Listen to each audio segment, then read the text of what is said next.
2019 के लोकसभा चुनाव से पहले याद है आपको कैसे केजरीवाल, कांग्रेस और तमाम दलों ने इस देश को कंफ्यूज करना शुरू कर दिया था, वो भी राम मंदिर के मुद्दे पर। एक बार याद कीजिए और देखिए। मंदिर वहीं बनाएंगे, मंदिर वहीं बनाएंगे।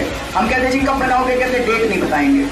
अब जानते हैं 2024 के चुनाव से पहले यूनिफॉर्म सिविल कोड पर इसी तरीके से देश भर में गलतफहमी फैलाने की कोशिश कर रहे हैं। 9 साल तक भारतीय जनता पार्टी की सरकार भांग खाकर क्यों सो रही थी? चुनाव जब 10 महीने रह गए तो उनको यूसीसी की याद क्यों आ रही? लेकिन जानते हैं ये वही केजरीवाल हैं दोस्तों, जो यूनिफॉर्म सिविल कोड की अभी कुछ समय पहले मांग कर रहे थे। वो भी याद दिलाना जरूरी है।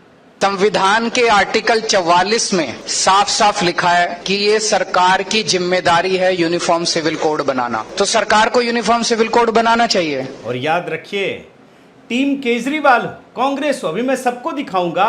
पहले मैं आपको 2 विंडो में दिखाता हूं कि इनको इन्हीं चीजों की याद आती है। पहले 3 तलाक कानून का विरोध करते थे। पहले ये सुनिए। 3 तलाक को अपराधीकरण घोषित करना, अपराधीकरण उसका घोषित करना, ये मैं समझता हूँ गलत है और अन्यायपूर्ण भी है। और अब यूसीसी का विरोध कर रहे हैं। 9 साल तक भारतीय जनता पार्टी की सरकार भांग खाकर क्यों सो रही थी? चुनाव जब 10 महीने रह गए तो उनको यूसीसी की याद क्यों आ रही है? और ये भी दोस्तों पूरे देश को याद होना चाहिए और पता होना चाहिए कि प्रधानमंत्री मोदी को भी ये सारी चीजें अच्छी तरह से पता है।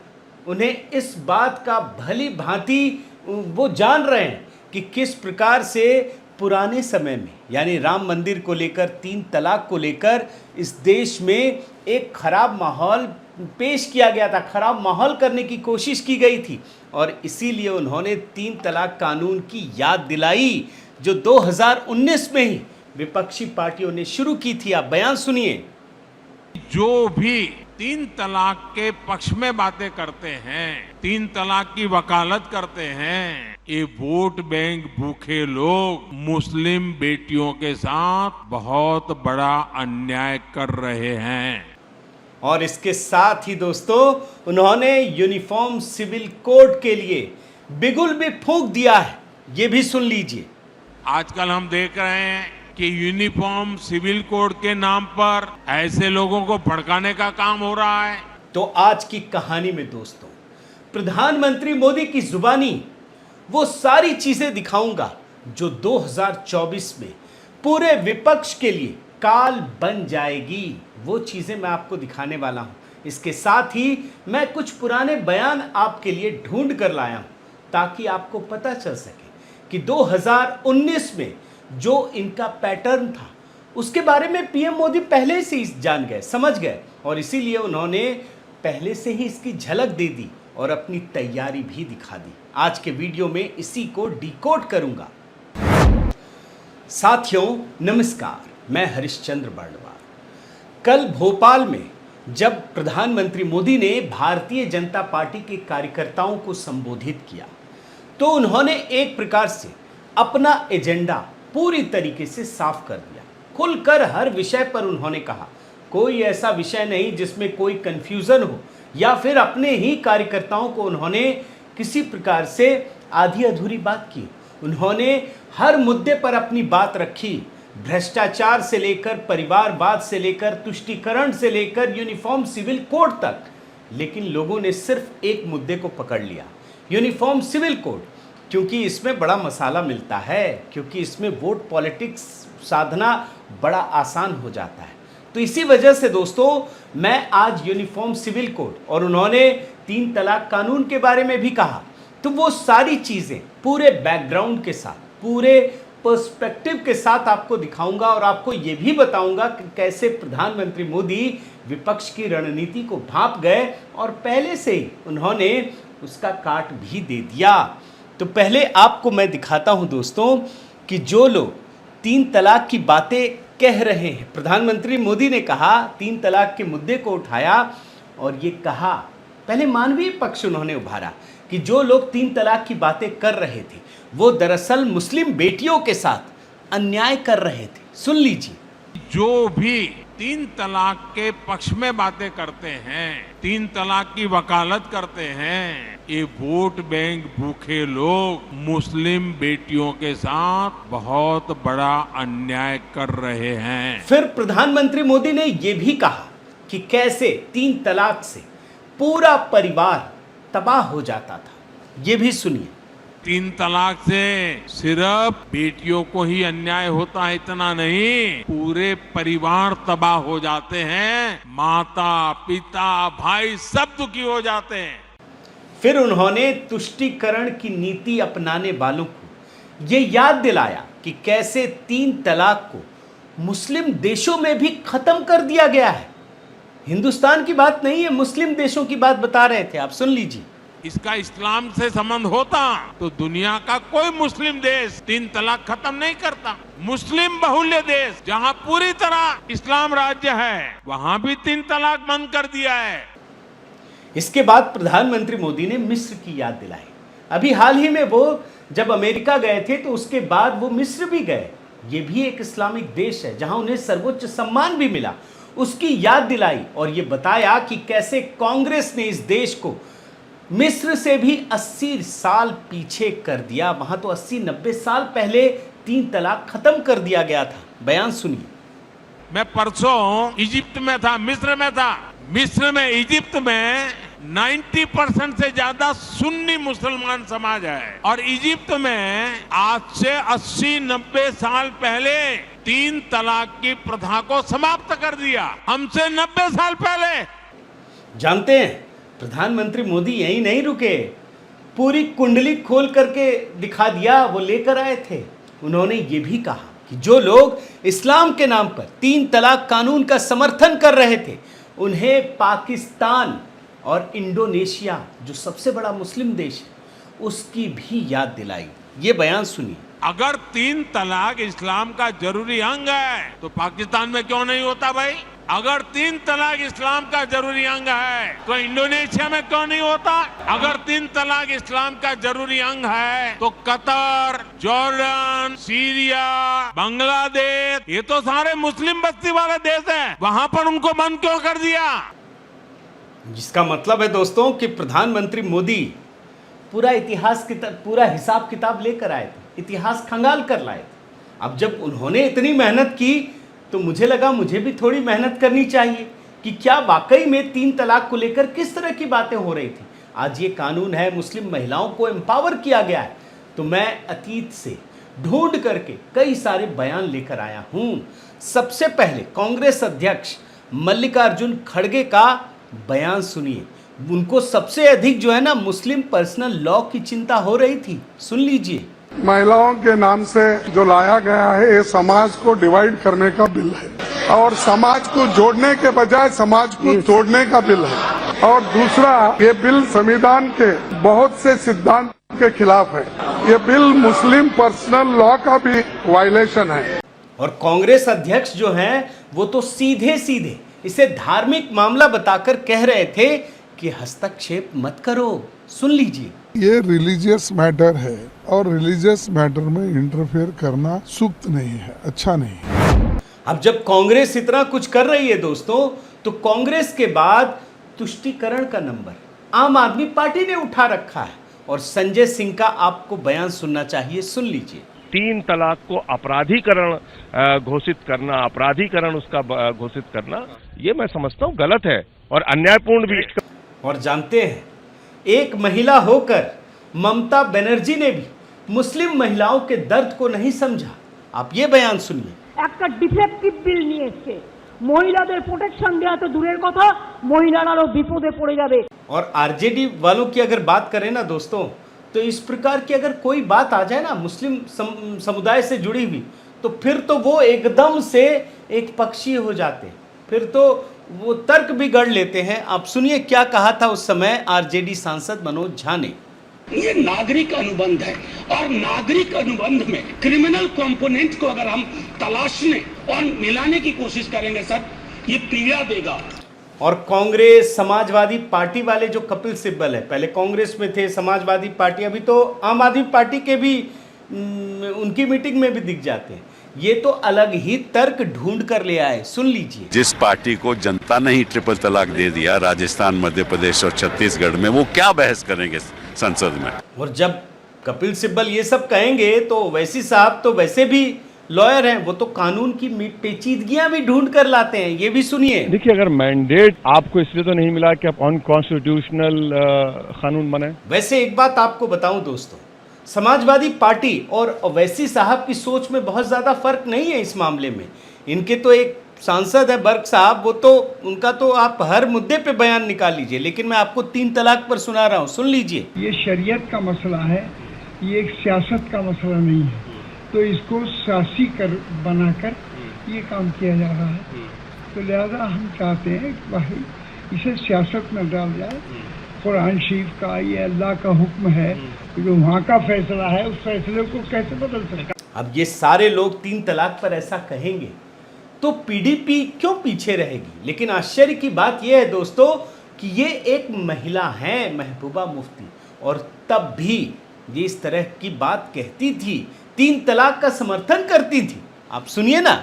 ये जो ट्रिपल तलाक का बिल लाके इससे हमारे घरों में ये लोग घुस गए हैं और इसकी वजह से हमारी जो है फैमिली लाइफ तो डिस्टर्ब होगी पर इकोनॉमिकली भी जो एक औरत है उसके लिए और भी मुश्किलात होंगी। और तो ये तो ट्रेलर था दोस्तों 2019 के पहले का, और ये बात प्रधानमंत्री मोदी भी भली भांति समझ चुके थे, वो जानते थे, और इसीलिए उन्होंने यूनिफॉर्म सिविल कोड की झलक दे दी, पूरा माहौल डिकोड कर दिया दोस्तों, और उन्होंने विपक्ष के पूरे एजेंडे को धोकर रख दिया। आपको मैं प्रधानमंत्री मोदी का बयान सुनाता हूं, सुन लीजिए। आजकल हम देख रहे हैं कि यूनिफॉर्म सिविल कोड के नाम पर ऐसे लोगों को भड़काने का काम हो रहा है। और प्रधानमंत्री मोदी ने एक गंभीर सवाल भी उठाया कि एक घर में 2 कानून चलता है क्या? तब उन्होंने देश की बात कही, आप सुन लीजिए। आप मुझे बताइए, एक घर में परिवार के एक सदस्य के लिए एक कानून हो, परिवार के दूसरे सदस्य के लिए दूसरा कानून हो, तो क्या वो घर चल पाएगा क्या? फिर ऐसी दोहरी व्यवस्था से देश कैसे चल पाएगा? और प्रधानमंत्री मोदी जब कह रहे थे ना दोस्तों, तो बड़ी बारीक से बारीक चीजों को भी बता रहे थे। वो जानते थे कि विरोध करने वाले क्या क्या कहेंगे, और इसीलिए कहा कि ये तो संविधान में लिखा हुआ है। बयान सुनिए। हमें याद रखना है कि भारत के संविधान में भी नागरिकों के समान अधिकार की बात कही गई है, और जो बात दोस्तों संविधान में लिखी गई है उसे भी ये लोग ठुकरा सकते हैं, कुछ भी कर सकते हैं। इनको पता है कि हम तो मतलब नैरेटिव बनाने के लिए कहेंगे मैं तो सुप्रीम कोर्ट चला जाऊंगा। तो मोदी जी ने यह भी बताया कि ये बात तो सुप्रीम कोर्ट भी कह चुका है और कई बार कहा है। बयान ये भी सुनिए। सुप्रीम कोर्ट ने बार बार कहा है, सुप्रीम कोर्ट डंडा मारती है, कह रही है कॉमन सिविल कोड लाओ, लेकिन ये वोट बैंक के भूखे लोग। लेकिन आप जानते हैं दोस्तों, आश्चर्य से भर जाएंगे, प्रधानमंत्री मोदी जिस बात को समझ रहे थे वही हुई, जो वो एक प्रकार से भविष्यवाणी कर रहे थे वही दिखने लगा जमीन पर। आप आश्चर्य से भर जाएंगे क्यों इसका विरोध अलग अलग तरीके से होने लगा। इसका मुस्लिम नाम लेकर विरोध भी नहीं हुआ, बल्कि कई लोगों ने ऐसे ऐसे तर्क ढूंढे कि आप हैरान हो जाएंगे। जैसे मैं आपको कुछ उदाहरण दिखा देता हूं। ये कांग्रेस के दिग्गज नेता हैं भूपेश बघेल, मुख्यमंत्री भी हैं छत्तीसगढ़ के। इन्होंने आदिवासियों वाला मुद्दा उठा दिया, आश्चर्य करेंगे, सुनिए ना। केवल आप हिंदू मुसलमान के हिसाब से क्यों सोचते हैं? बस हमारे छत्तीसगढ़ में आदिवासी हैं, वो तो रूढ़ी परंपरा के हिसाब से उसके नियम उससे गवर्न होते हैं। अब सिविल कोड कर देंगे तो हमारे आदिवासियों की जो रूढ़ी परंपरा उसका क्या होगा? देख रहे हैं ना। अब मैं आपको आम आदमी पार्टी का भी दिखाता हूं। अभी तो केजरीवाल जी कह रहे थे ना कि यूनिफॉर्म सिविल कोड होना चाहिए, लेकिन इनका एक नेता, ये बड़ा कांग्रेसी टिपिकल स्टाइल है, एक समर्थन एक विरोध करो। ये क्या कहते हैं आप देखिए। मोदी जी ने गोवा की यूसीसी देश भर में लागू करने का बन बना लिया। हर भाजपाई इसकी तारीफ करता है। गोवा में हिंदुओं का बेटा न होने पर दूसरी शादी का अधिकार है। मोदी जी ने क्या ऐसा करने से पहले आपने देश की करोड़ों हिंदू महिलाओं की राय ली?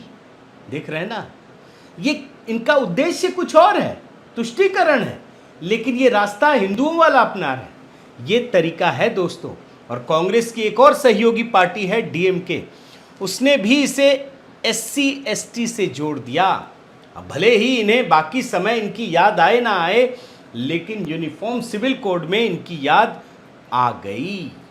और अब मैं आपको एक अनोखी चीज़ दिखाता हूँ। प्रधानमंत्री मोदी को ये पता था ये कुछ भी कर सकते हैं, ये हिंदू समाज की ही चीज़ों को उठा करके यूनिफॉर्म सिविल कोड का विरोध कर सकते हैं, जबकि इनका मकसद कुछ और है, इनका निशाना कहीं और है, रास्ता कुछ और है। बड़ा गजब है। महात्मा गांधी कहते थे कि मतलब जैसे दो तरीका होता है ना, the means justify ends, the end justify means. इसका मतलब ये होता है कि सिर्फ मंजिल ही महत्वपूर्ण नहीं है, रास्ता भी महत्वपूर्ण है। ये गांधी जी कहते थे। लेकिन इनका जो स्टाइल है ना, जो कांग्रेसियों का और बाकी गैंग का, मंजिल कहीं और है, तुष्टीकरण, रास्ता कुछ भी अपनाते हैं। ये तरीका है दोस्तों, और प्रधानमंत्री मोदी जानते थे। इसीलिए उन्होंने पसमानदा समाज का मुद्दा उठाया और कहा कि तुम तो मुस्लिम तुष्टीकरण की बात करते हो या उनके लिए बात करते हो ना, तो क्यों पसमानदा समाज जो है मुसलमानों में इतना पिछड़ा है। बयान सुनिए। ये वोट बैंक की राजनीति करने वालों ने हमारे जो पसमानदा मुसलमान भाई बहन हैं, उनका तो जीना भी मुश्किल करके रखा हुआ है। वो तो तबाह हो गए, उनको कोई फायदा नहीं मिला है। और जानते हैं, प्रधानमंत्री मोदी ने बाकायदा पसमानदा मुस्लिमों के उन वर्गों का नाम लिया जो अति पिछड़े हैं, जो जिस प्रकार के कार्य कर रहे हैं, उनकी याद दिलाई। ये भी बयान सुनिए। पसमानदा मुसलमान मोची होते हैं, भिस्ती होते हैं, जोगी होते हैं, लाल बेंगी होते हैं, भटियारा होते हैं, मिरासी होते हैं, डफाली होते हैं, मुकेरी होते हैं, मदारी होते हैं, जुलाहा होते हैं, लंबाई होते हैं, बेदा होते हैं, बामणिया भी होते हैं, छिया होते हैं, लहरी होते हैं, हल्दर होते हैं, सिकदर होते हैं। कितनी ही जातियां, ये सब इतने पिछड़े रहे हैं, इनके साथ इतना भेदभाव हुआ है। अब आप इस पूरी कहानी को समग्र तरीके से समझिए दोस्तों। भारतीय जनता पार्टी के लिए ये तीसरा सबसे बड़ा चुनावी मुद्दा है यूनिफॉर्म सिविल कोड। दो मुद्दे, राम मंदिर, आर्टिकल 370 पूरा हो चुका है और ये मुद्दा भी पूरा करना ही होगा। क्यों करना होगा? क्योंकि ये भारतीय जनता पार्टी का चुनावी वादा है। अगर उसे जनता के सामने जाना है तो पूरा करना ही होगा, और वो कर भी सकती है, बहुमत भी है। और इसी प्रक्रिया में दोस्तों लॉ कमीशन ने 14 जून को लोगों को सुझाव देने के लिए कहा और 30 दिन का समय दिया। और मैंने इस पर एक विस्तार से वीडियो बनाया था दोस्तों, जिसमें आपको ये भी दिखाया कि हो सकता है नई संसद भवन के पहले सत्र में ही ये कानून बन जाए। और उसमें भी मैंने आपको एक तारीख बताई थी, 5 अगस्त। 5 अगस्त इस देश के इतिहास में एक पवित्र दिन के रूप में याद किया जाएगा, क्योंकि इसी दिन कश्मीर से 370 खत्म हुआ, इसी दिन राम मंदिर का उद्घाटन हुआ। और ये जो चीज़ें दिख रही है ना, वो उसी दिशा में जा रही हैं। तो कुल मिलाकर दोस्तों, प्रधानमंत्री मोदी ने इस देश में 2024 का जो मूड है, जो सियासी टोन है, वो सेट कर दिया है। उन्हें अच्छी तरह से पता है कि जो बात बल्कि संविधान में लिखी है, वो बात भी ये लेफ्ट लिबरल इकोसिस्टम होने नहीं देगा। जो बात सुप्रीम कोर्ट ने कई बार कही है, उसका भी ये लेफ्ट लिबरल इकोसिस्टम जी जान से विरोध करेगा। जिस बात के लिए इस देश की जनता ने मोदी सरकार को चुना है, उसे न करने देने के लिए ये लेफ्ट लिबरल इकोसिस्टम कुछ भी कर सकता है। लेकिन जो लोग प्रधानमंत्री मोदी को जानते हैं, वो ये भी जानते हैं कि जो अनहोनी को भी होनी कर दे, उसी को तो मोदी कहते हैं। तो याद रखिए, जो काम संविधान में लिखने के बाद भी 7 दशक तक नहीं हुआ, सुप्रीम कोर्ट के दशकों तक कहने के बाद भी नहीं हुआ, वो काम अब होने वाला है। इंतज़ार कीजिए। बहुत बहुत धन्यवाद। आपसे निवेदन है साथियों कि आप मेरे इस चैनल को ज़रूर सब्सक्राइब कीजिए, लाइक कीजिए, शेयर कीजिए, कमेंट कीजिए और इस बेल आइकन को प्रेस करना मत भूलिएगा। नमस्कार।